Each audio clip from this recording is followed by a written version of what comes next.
Pivašiūnų globos namų direktorius 14 mėnesių pasisavina Eugenijaus 20% pensijos ir vienišo išmoką.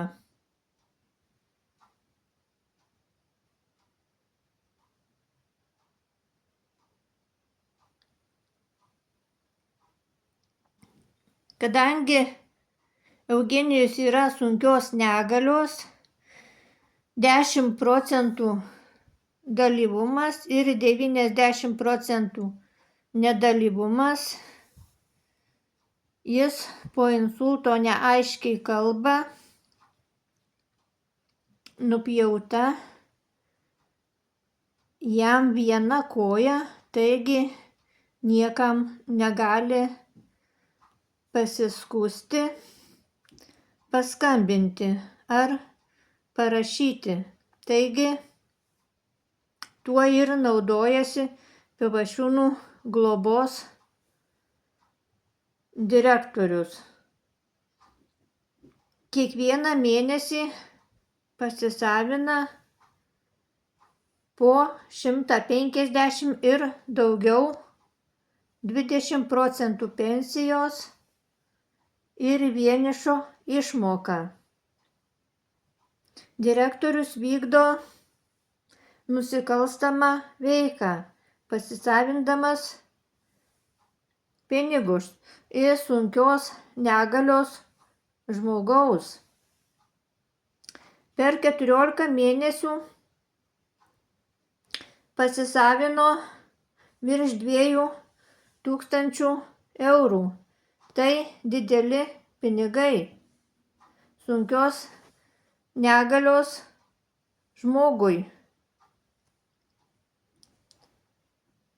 Eugenijaus 20%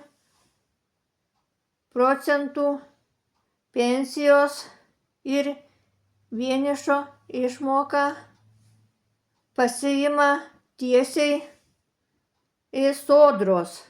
Į kortelę neperveda nei vieno cento. Tai labai žiaurus elgesys Pivašiūnų globos namų direktoriaus. Šis žmogus, direktorius, neturi sąžinės, neturi žmoniškumo, supratingumo, socialinio teisingumo, pagarbos žmogui.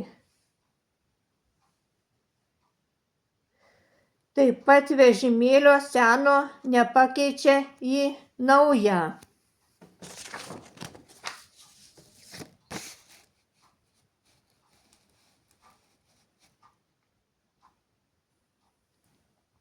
Tyčia. Senas vežimėlis nesaugus. Jam direktoriui saugumas neįgaliųjų nerūpi. Kodėl šito žmogaus niekas nebaudžia už pinigų pasisavinimą? Ar todėl, kad jis Pivašiūnų globos direktorius ir direktorius gali pasisavinti pinigus kiekvieną mėnesį iš sunkios negalios žmogaus?